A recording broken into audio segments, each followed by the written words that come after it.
Hello everyone and welcome to Frankenstein's Fabrics Mystery Block 12, the final border. So today's video is a little bit different from previous videos as there will be no on-camera sewing.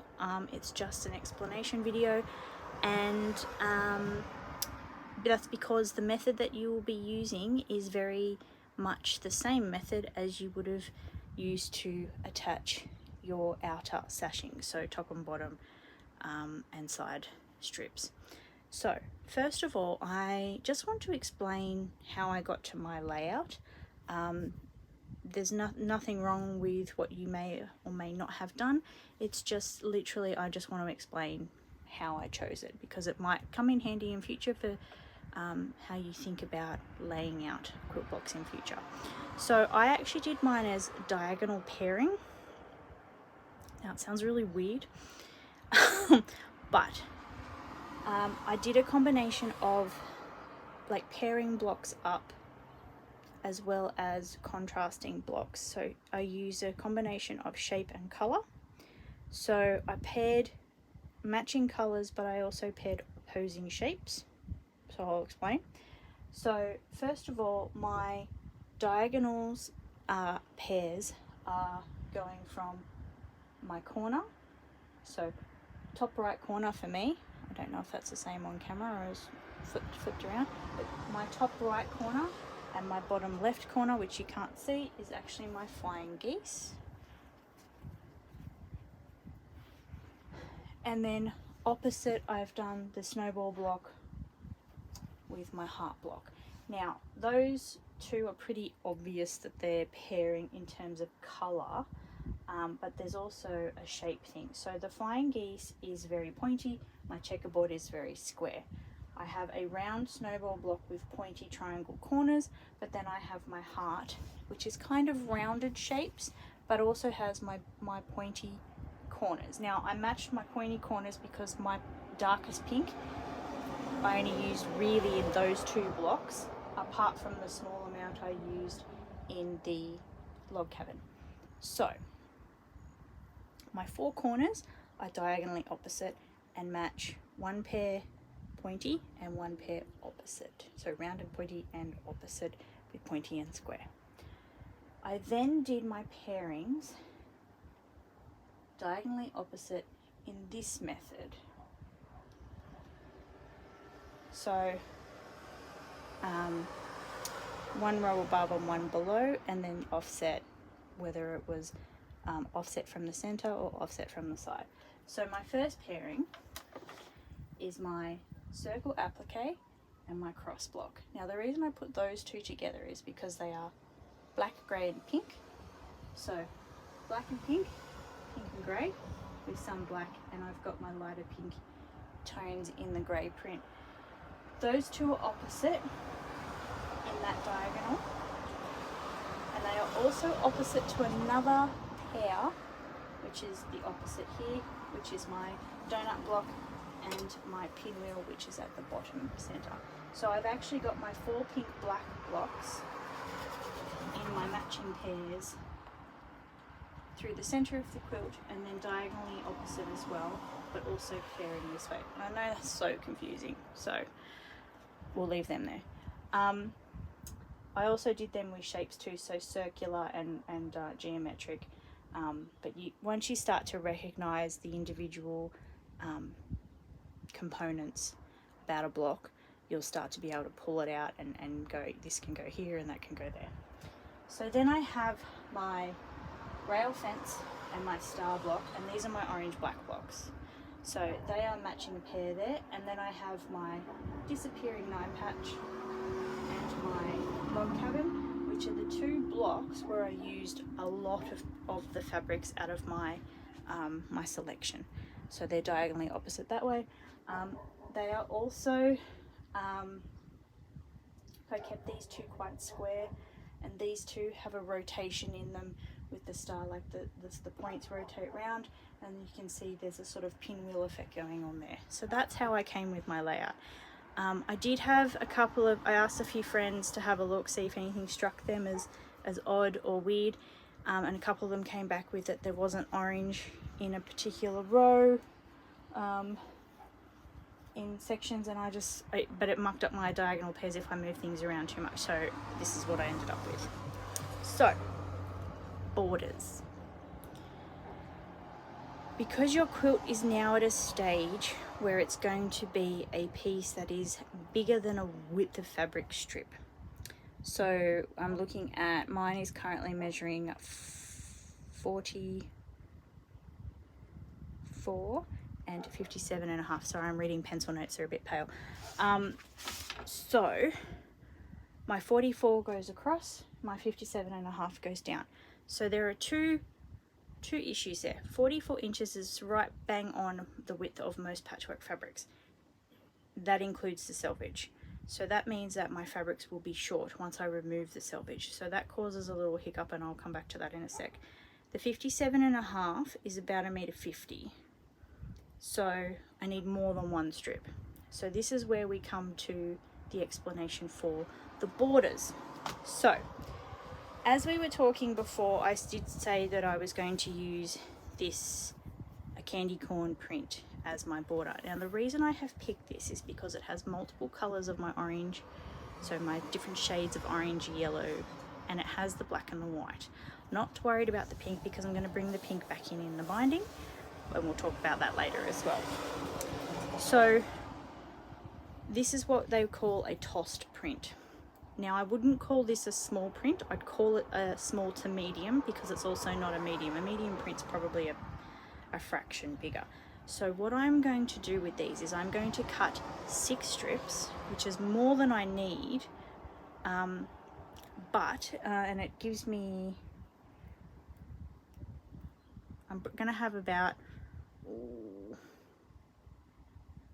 maybe 40 centimeters left over, give or take, but I'm not too worried about that because it just goes back into the Halloween collection.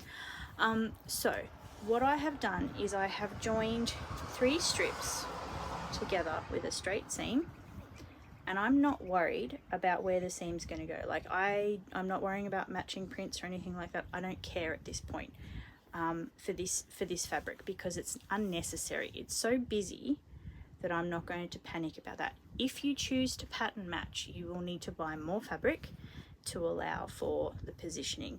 So I'll just check what the pattern match is on this. It's probably about,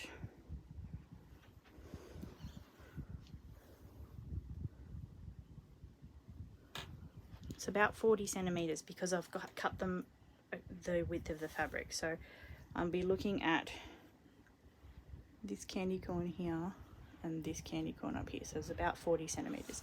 So if you choose to pattern match, make sure you buy extra so that you can rotate and shift up your seams to match your prints. But I'm not worried because it's so busy, it's not a problem.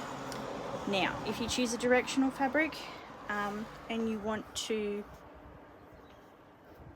make sure the direction's going in all different places, same as we did with our sashing, look at buying the full strip length, so your 57.5 is the longest part, plus 2 lots of border, so that you can cut parallel to the selvage. Totally up to you.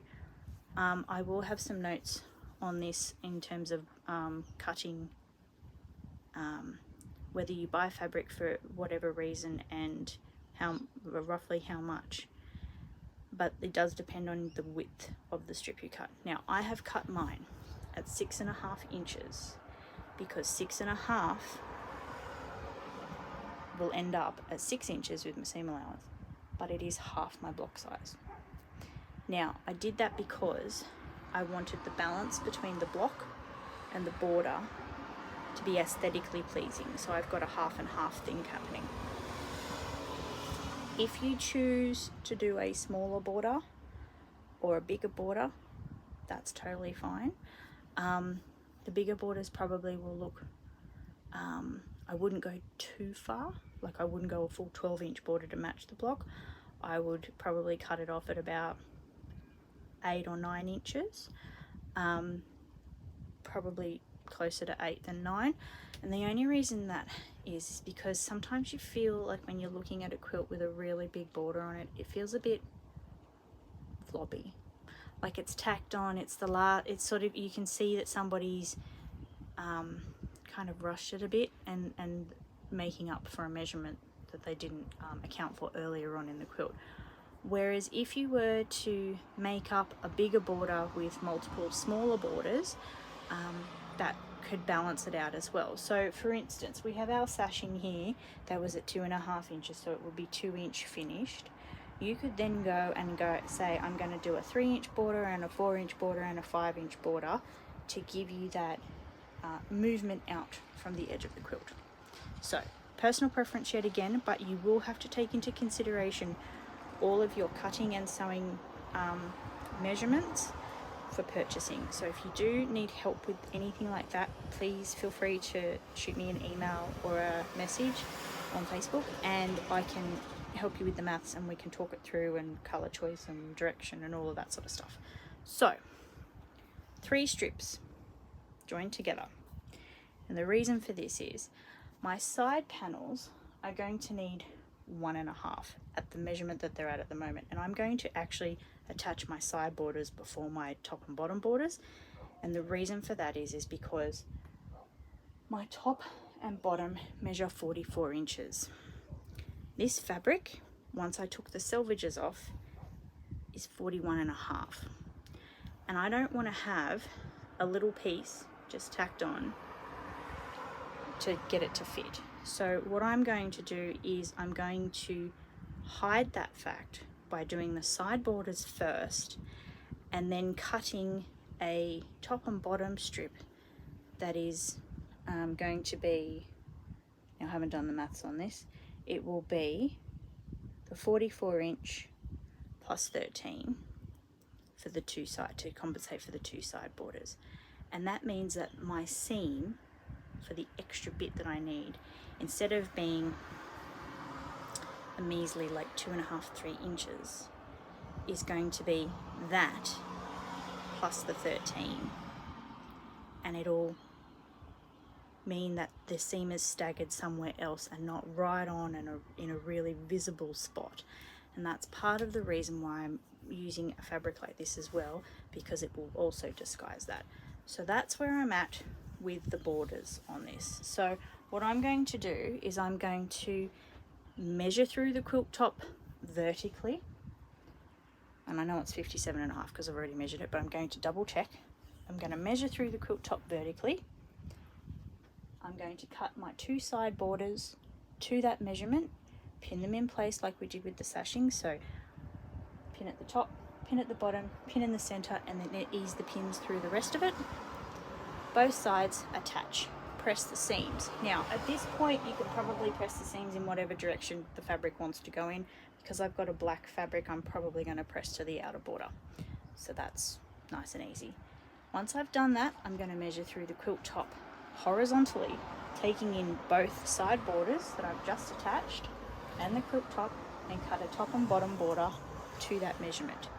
So I should need roughly the 44-inch strip, so 1 strip, give or take the few little inches, I'm just rounding up here, plus the 13.5, or the 13 inches to compensate for the 2 borders. So 44 and 13 is 57, so it's almost the same again. So it's like a strip and a half.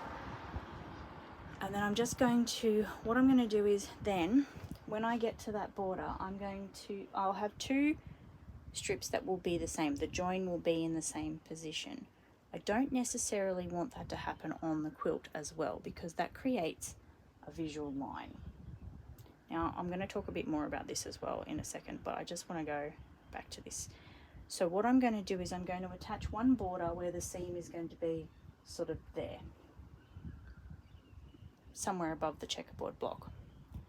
What I'm going to do with the bottom border is I'm going to flip that strip around so that the seam is on the other side.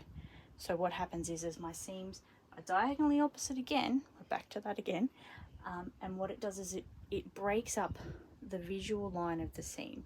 I know that doesn't seem like it's a bit too much work for not much gain, but the thing is, have a look at some other quilts. Go back to some of your old quilts if you've got them before you learnt things like this, and see what happens when you pick up these little bits of, it's like psychology almost for quilting.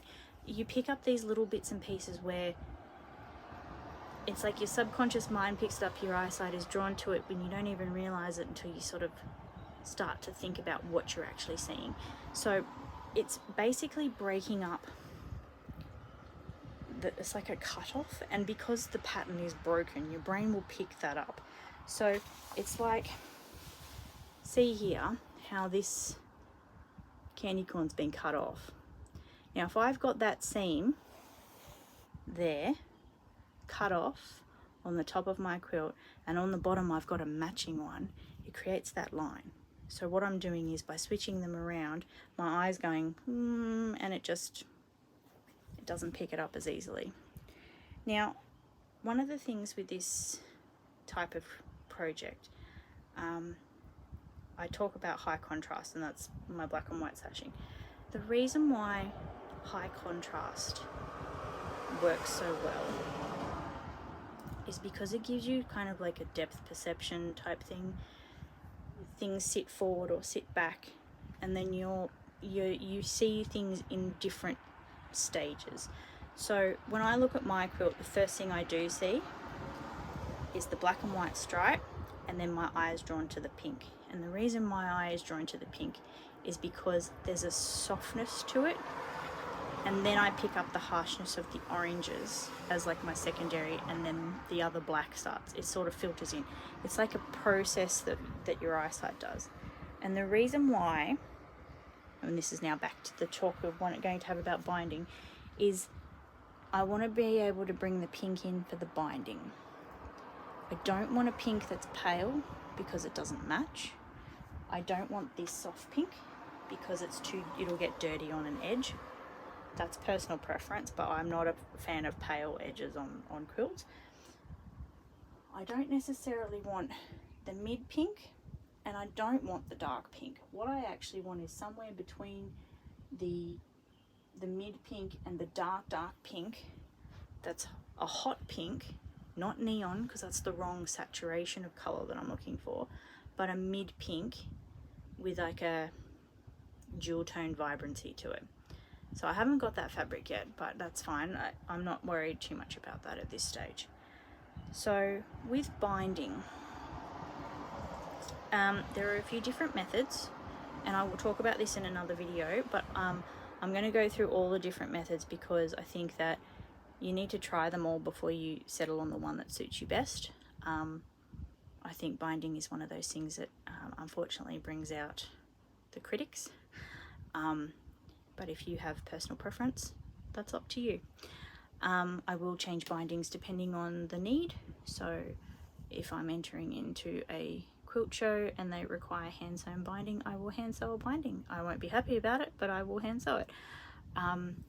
But most of my bindings are machine done front and back, and that is because it is the most efficient for me, the least frustrating for me, and I know that it will hold up to wear and tear for customers who are purchasing quilts. So I'll talk about binding properly when I do the binding video, but at this stage we're just talking borders. Now I will also do a quilting video, but that is going to be I'll have a few options for that as well, so we'll get to that stage. But at the moment, get your borders on. If you've got questions, please feel free to ring me, or email, or send a message on Facebook, and we can have a chat about it. If you're stuck, send me some photos so I can see what you're looking at.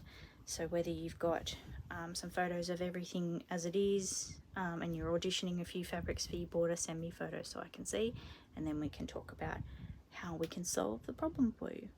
So see how you go with that. Remember, measure through vertically and horizontally, and choose which border you're going to put on first depending on your print. So mine got to that smaller measurement. If you've got a difference, you might have like 45 or 44 and a half or 43 and a half. Just check your fabric. You might be able to get away with one strip if your fabric is slightly wider, so your width of fabric doesn't include selvage. This bolt just happened to be a fraction shorter. I don't know, it's probably the company that it comes from, but it's not 44, so I can't use, I'd end up with the selvages in my seam and it would look pretty unattractive. So yeah, so just have a look at your fabrics and see if you can get away with a single strip for the top and bottom first. If not, go with the method that I've described so you can stagger those seams and sort that out. So I will work on my borders. I'll pop a photo up in the group so everybody can see, and then after that I will film a quilting and a binding video, but they will probably take me a little bit longer because customer quilts are on the machine at the moment and will be for a few weeks at the moment, just so I can play catch up after the machine blew up. So see how you go. Any questions, let me know, and make sure you hit the subscribe button and the bell button for the notifications of when I post videos. Thank you for watching, and thank you for your support this time around with the mystery block. It's been a fun quilt to do. It's probably been one of the longest quilts that I've taken to sew in terms of timing, but thank you for your patience, and I will see you next time. Bye for now.